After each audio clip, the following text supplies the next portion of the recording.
Hello everyone, my name is Rachel Tam-Baxter.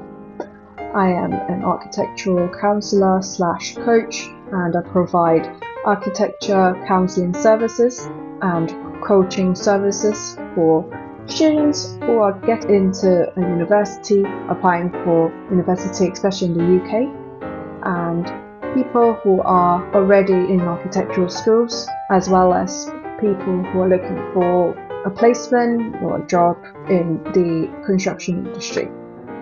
This video is only a brief summary of what a design project could look like in an architectural school in general. Different schools will focus on different elements such as making models, doing lots of designs on computer, hand drawings, more artistic approach, but I hope you will enjoy this video nonetheless.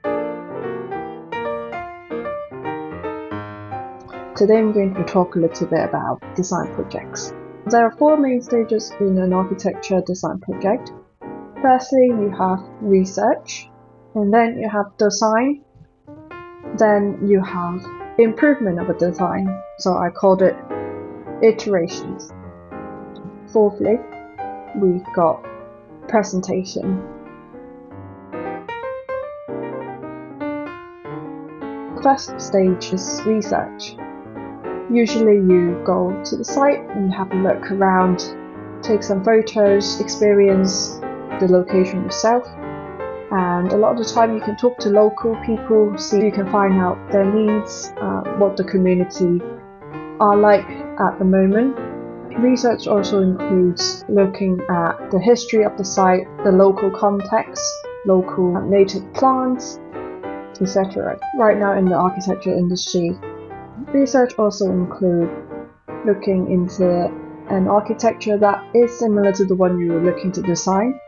For example, if you're designing a school, you can look at schools around that area or schools that you like particularly, look at their plans, their background, how they have come to this design. It takes a while to get used to looking at plans because usually people experience a space through walking through it, but there are times when we can't walk through it, and as an architect you will be able to, after many training, you will be able to look at a plan and understand the space in that plan. You can also research on architects that you like, or a feature that you like, a material that you like, and this is the stage where you compile all your ideas or the things that you encounter, filter out what will be good for your project and what might be good for another project that you're doing. People focus a lot on sustainability, so that will be something you'll be looking at in architectural schools as well.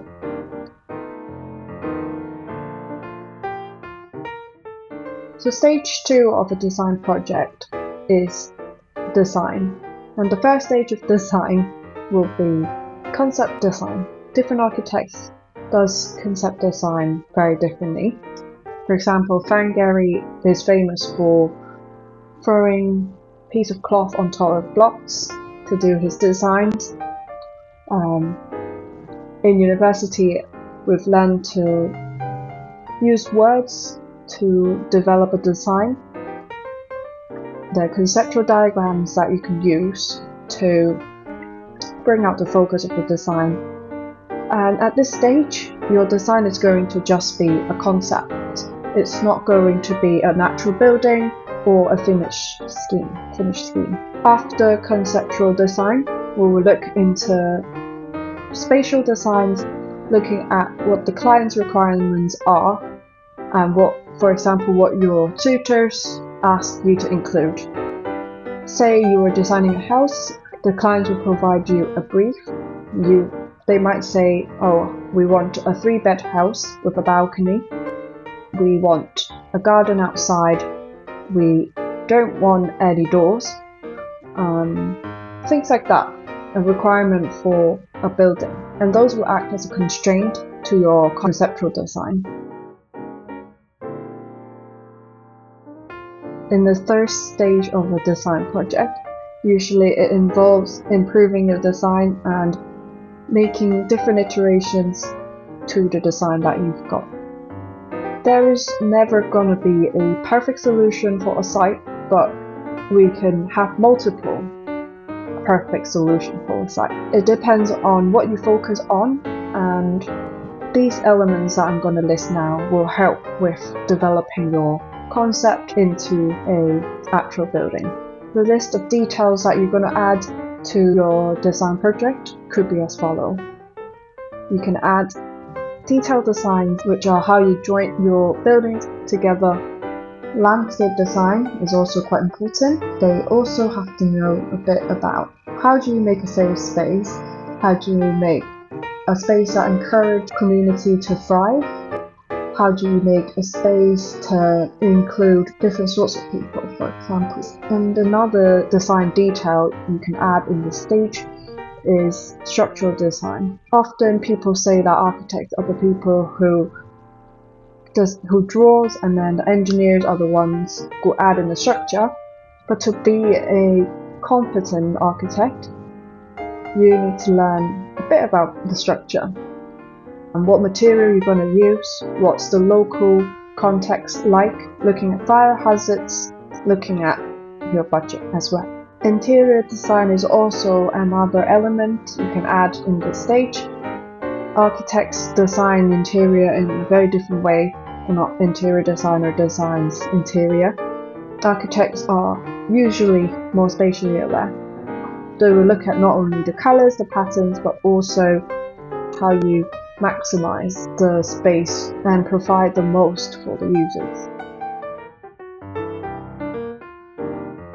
Now onto the fourth stage of a design project. Presentations is very important, as this is where you can convey the ideas you have for your project to an examiner or a teacher or someone who's going to buy a project in a real life situation. There are many approaches to talk about your project. It could be from the technical side as a developmental story. This is something that I find the hardest, so if you stay tuned to this channel, I will be showing you some tips and tricks to do better presentations. Thank you for listening. I hope you have a nice day. Please do like, subscribe and share this video if you have enjoyed it. If not, I'll always welcome you back.